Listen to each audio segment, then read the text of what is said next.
Terça-feira, a substituição. Jesus é o nosso substituto. Nós deveríamos morrer, mas foi Jesus que morreu em nosso lugar. Abra sua Bíblia e vamos ler em Gálatas capítulo 1 e o verso 4. Gálatas capítulo 1 e o verso 4. Aqui nós lemos: o qual se deu a si mesmo por nossos pecados, para nos livrar do presente século mau, segundo a vontade de Deus nosso Pai. Jesus Cristo veio ao mundo, ele nasceu da Virgem Maria, já destinado a morrer. Ele não veio passear ou brincar, não, ele veio ao planeta Terra com a missão de nascer e morrer pelo pecador, resgatar a família humana, reconciliar-nos com Deus, o qual se deu a si mesmo por nossos pecados, para nos livrar do presente século mau, segundo a vontade de Deus, o nosso Pai. Um dos temas centrais do Novo Testamento, queridos irmãos, é que Jesus Cristo morreu como sacrifício pelos pecados do mundo. Essa verdade é o fundamento do plano da salvação. Esta verdade de que Jesus Cristo morreu na cruz para perdão dos meus e dos seus pecados, esta é a essência do cristianismo. Essa verdade é o fundamento do plano da salvação. Qualquer teologia que negue a expiação pelo sangue de Cristo, nega o coração e a essência do cristianismo. Uma cruz sem sangue não pode salvar ninguém. Infelizmente, o islamismo, queridos, infelizmente o islamismo e o Alcorão, que é o livro sagrado no islamismo, eles negam a morte de Jesus na cruz. Eu já li o Alcorão e ali diz que Jesus Cristo não morreu na cruz. Eles pensaram que Jesus tivesse morrido na cruz, mas não morreu. Ou seja, o islamismo nega a morte de Cristo na cruz, o derramamento do sangue, substituto. Queridos, esta é a mensagem central, é o coração do cristianismo. E é negado pelo Alcorão.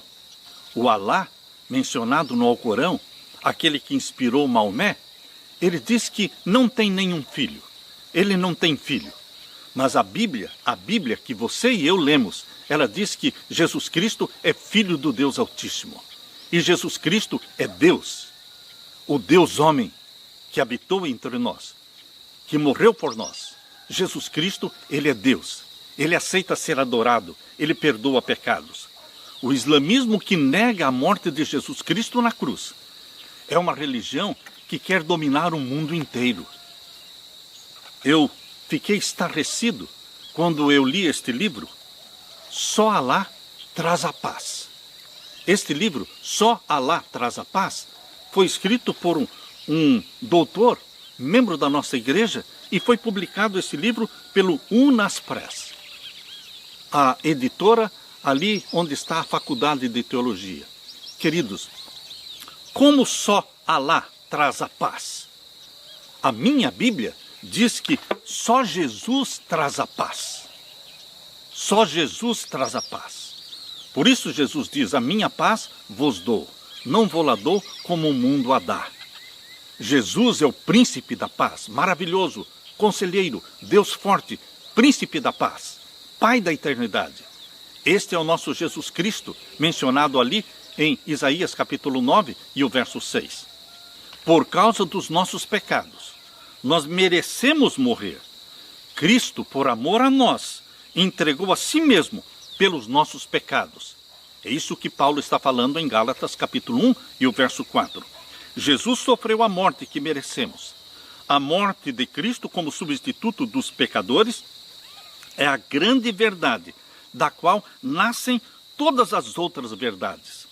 Nossa esperança de restauração, de liberdade, perdão, vida eterna no paraíso está fundamentada na obra que Jesus realizou na cruz e porque ele ressuscitou para cumprir com as promessas que ele fez.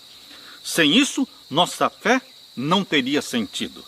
Abra sua Bíblia em Mateus capítulo 26 e vamos ver o verso 28. Mateus capítulo 26 e o verso 28. Aqui nós lemos: porque isto é o meu sangue, o sangue do Novo Testamento, que é derramado por muitos para a remissão dos pecados.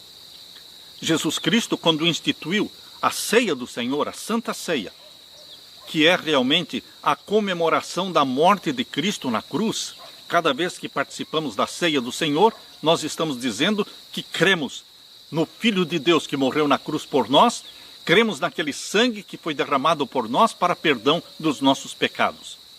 Este é o simbolismo da ceia do Senhor. Por isso Jesus Cristo, quando participou da ceia, aquela cerimônia que transformou a Páscoa em uma ceia do Senhor. E ali ele disse, porque isto é o meu sangue, o sangue do Novo Testamento que é derramado por muitos para a remissão dos pecados. Ali ele introduziu o suco da vide, representando o sangue dele, que seria derramado na cruz do Calvário. Queridos, a ceia do Senhor é composta do lava-pés, porque Jesus Cristo lavou os pés dos seus discípulos, ele nos deu o exemplo para que também lavemos os pés uns aos outros. E a ceia do Senhor também inclui o pão, que representa o corpo do nosso Senhor Jesus Cristo, pregado na cruz, dilacerado na cruz. E ali tem também o suco da vida, representando o sangue de Jesus Cristo, que nos purifica de todo o pecado. Por isso aqui em Mateus capítulo 26, verso 28, Jesus diz aqui o verso 27 e 28, e tomando o cálice e dando graças, deu-lhe-o dizendo, bebei dele todos, porque isto é o meu sangue, o sangue do Novo Testamento. Na nova aliança, o sangue não é de um animal, mas é o sangue puro, imaculado de Jesus Cristo, nosso Salvador. Lemos também aqui em Efésios capítulo 2, verso 13. Abra sua Bíblia, em Efésios capítulo 2 e o verso 13. Aqui nós lemos: mas agora, em Cristo Jesus, vós que antes estáveis longe, já pelo sangue de Cristo chegastes perto. É o sangue de Jesus Cristo que nos reconcilia com Deus. Imaginem, se Jesus não tivesse morrido na cruz, derramado o seu sangue na cruz, não teria havido reconciliação do pecador com Deus. Não existiria perdão para você. É o sangue do nosso Senhor Jesus Cristo, derramado na cruz, que é o centro, é o coração, é a essência do cristianismo. Precisamos de um Salvador. O islamismo não apresenta um Salvador. Ali é salvação pelas obras. Mas o cristianismo, a salvação é pela graça. É aceitando a Jesus como Salvador. Abra sua Bíblia também em Hebreus capítulo 9 e o verso 14. Hebreus capítulo 9 e o verso 14. Aqui nós lemos: quanto mais o sangue de Cristo, que pelo Espírito Eterno se ofereceu a si mesmo imaculado a Deus, purificará as vossas consciências das obras mortas para servirdes ao Deus vivo. Queridos, Paulo, que eu creio que seja o autor de Hebreus, ele está dizendo que Jesus Cristo se ofereceu a si mesmo para purificar as nossas consciências das obras mortas, para que sirvamos a Deus.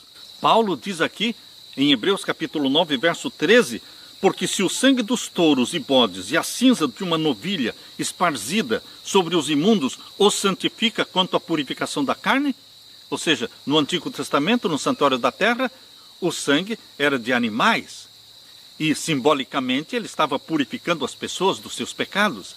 Mas agora na nova aliança é o sangue do nosso Senhor Jesus Cristo. Por isso ele diz no verso 14, quanto mais o sangue de Cristo, da nova aliança. Queridos, nós temos que nos valer deste sangue precioso, purificador, que o nosso Senhor Jesus Cristo derramou. Abra sua Bíblia também em 1ª carta de Pedro, capítulo 1 e o verso 19. 1ª carta de Pedro, capítulo 1 e o verso 19. Vamos ler aqui o verso 18 e 19. Sabendo que não foi com coisas corruptíveis, como prata ou ouro, que fostes resgatados da vossa vã maneira de viver, que por tradição recebestes dos vossos pais. Você não foi comprado por prata ou por ouro, ou por qualquer outra coisa. Você foi comprado pelo sangue precioso de Jesus. Jesus, de fato, morreu na cruz. Ele não fez de conta que morreu. Ele morreu na cruz. Ele foi sepultado e ele ressuscitou. Verso 19. Mas com o precioso sangue de Cristo, como de um cordeiro imaculado e incontaminado.